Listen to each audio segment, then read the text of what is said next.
Hey everyone, I'm back.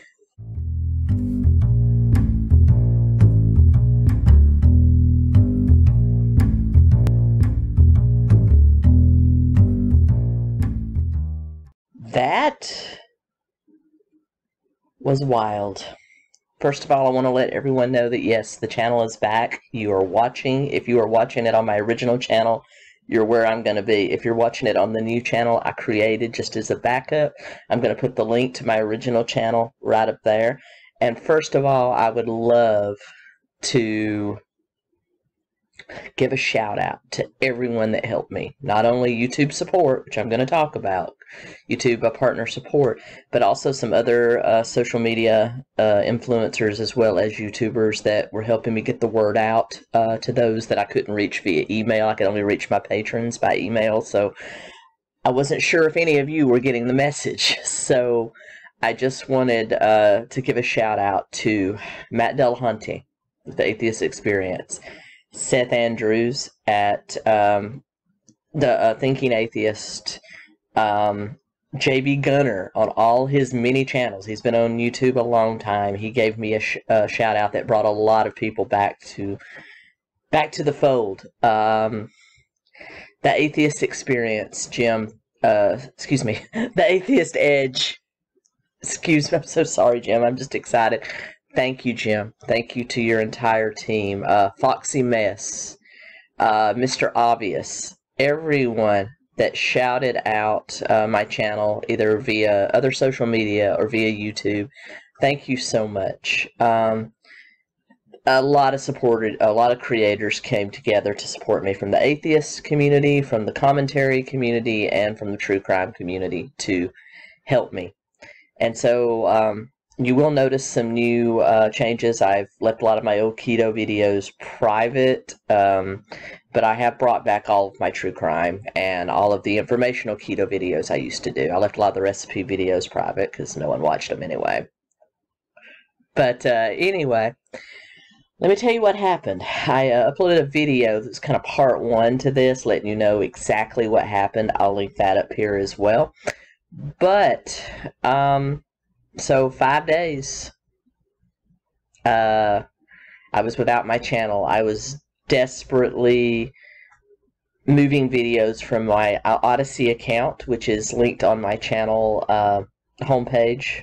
Go over there. If you're not on 𝗪𝗏𝗄, you definitely need to look me up over there, as well as all your other creators, which is kind of a blockchain version of YouTube. So I had all of my videos stored there. Thank goodness for 𝗪𝗏𝗄. But I started downloading my videos and was building up essentially a brand new channel because I didn't know what was going to happen. I had seen basically what happened. Saturday, I was sitting just relaxing, taking a rare day off, and I got a notification that there was a live stream going on my video, on my channel. I knew it wasn't me, so I immediately logged in, and they had changed everything about my channel. It had a new logo. It was called ADA Live. They were streaming this weird cryptocurrency live stream. At least that's what the title. And I don't know what was actually in it. I was too scared to click on it. So immediately I changed the password to my Google. I turned off their live stream. And when I did that, it must have pissed them off because they were still in my channel. So they started the stream up again in earnest. And so if any of you saw that stream and if it was offensive, please know that wasn't me. But so there was a war between me and the hackers in the channel. As they would take the stream live, I would private it. They would take it live, I would private it. And that went on for about 10 or 15 minutes until all of a sudden nothing. Everything just disappeared. And then I got an email from YouTube telling me that the live stream had been removed for violation of community standards, and then I got another email saying that the channel had been terminated for repeated or elevated levels of community standard violation. So my channel was gone. As you can imagine, I panicked. I reached out to YouTube support via Twitter. I reached out to them via chat, and I sent them an email. This is YouTube support as well as creator partner support. I just sent communication to the standard emails and got a information back from first somebody named Jen and then somebody named Keith. But then I started communicating with two other representatives, an Alex and Apollo, and they went back and forth. I would get updates from them every day asking me for more information. They sent me questionnaires to fill out. There was 100 I ended up filling out over the course of 2 different questionnaires, filling out well over 100 questions about my channel, right down to my underwear size, I swear. So, and then they told me all I could do is wait. Now, I've never been in a love triangle before, but I was definitely in a love triangle with Alex and with Paulo. So, if you're listening, guys or girls, love you. Anyway, they were going back and forth letting me know what was happening, that the internal team was reviewing what happened, and then I've just consoled myself because I've watched a lot of videos from other creators that it took months to get their channels back. And I also just tried to figure out what happened. I did a lot of research about why this happens, and there's evidently a black market out there for YouTube channels, and the micro channels like myself up to like mid-tier are the most susceptible because they kind of fly under the radar, under YouTube's radar anyway. And so evidently there's a couple of different reasons why somebody would want to hack a channel, but for the most part, and I am using my old camera. I was so excited when I got my channel back this morning that I just turned on my normal computer. This is not my normal filming camera, so I apologize for that. But they basically, when they hack a channel, and this is a flaw in the Google and YouTube system, even though I had 2-factor authentication set up, there is a way that a hacker, if either me or my social media manager or anyone downloaded some sort of phishing software by accidentally clicking on an email, never click on any mysterious email, especially don't click on any links in them, because what happens, it can release a malware onto your computer that basically can copy all your cache, all your cookies, and copy your passwords. So don't ever do that. It's also a possibility when I was looking for photos about a case or something that I got on a website that had phishing software. So be careful. Don't mess around. Make sure you're only dealing with trusted sources, whether it's emails or anything you're downloading, because this stuff can happen to you. So yes, so once they were able to get my password, there's a couple of different ways that you can get around 2-factor authentication. They can actually clone your SIM. If they get your phone information from what they're able to phish, they can actually clone your SIM. There are hackers out there, and the people that do this are professionals. They can hack your SIM and basically set their phone up as the 2-factor authentication phone. So what they were able to do is get all my information. They were able to probably clone my SIM, get around 2-factor authentication, because I never got a security alert on my phone at all that somebody else was trying to log in. Never. So they were able to get around that system, and that's a flaw. YouTube, you need to deal with that. That is a flaw. And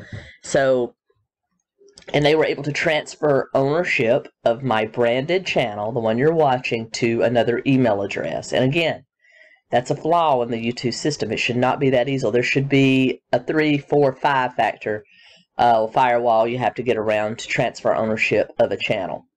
But that does not exist. So, YouTube, work on that. That's a flaw.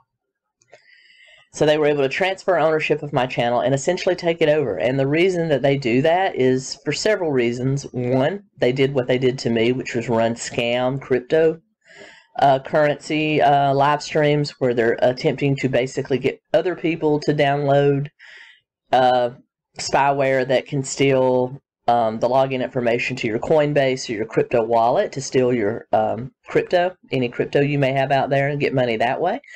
A lot of them also hijack AdSense money, of course. They take over your AdSense. I was lucky they did not take over my AdSense. My AdSense account was secured. So they were literally just trying to scam any of my subscribers or anybody that would watch the content they were putting on my thing out of their Coinbase accounts or crypto accounts. And so basically people that take over, they either do it themselves, they're operations that try to get money that way, or they sell them. They sell them on the black market, on the deep web, however you want to categorize that, to the highest bidder. And companies bid on them, and they either run these scam cryptocurrencies, either to scam people that way. They attempt to steal AdSense money, and then they just run the channel into the ground until what happened to me, it gets flagged down, and then they move on to the next channel. So there's a whole black market out there about stealing and profiting off of YouTube channels. So if you're a creator, even if you're not, secure your stuff. Put on two-factor authentication. Run a malware scan on your computer weekly. Change your passwords regularly. Don't use the same passwords. Use very complex passwords. Use something like LastPass, which is a secure way to cache your passwords that's pretty much unhackable. Use something like that. Don't just save them to Google, to Chrome, because these people know how to get in and out of Chrome. So be very careful. And hopefully YouTube will step up their security game on that side. I saw a lot of horror stories about people taking months to get their channel back. I don't know if I was just one of the lucky ones, or maybe my content was so different. The people that I looked at their stories that got their channels back quickly were usually things like beauty and makeup, skincare. There was a motorcycle channel. There was an entrepreneur type of channel.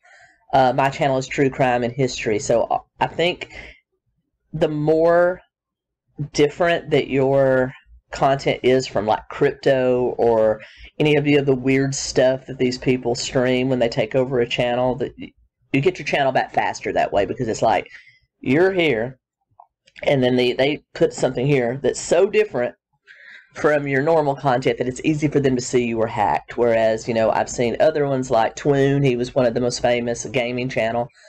But he also talked about crypto on his channel. So, you know, his channel was here, and then they did this. So it was a little bit harder for YouTube to determine what happened. So they had to dig deep and look at IP addresses and stuff like that. So I think that's the difference in time. Not blaming 𝗏𝗏.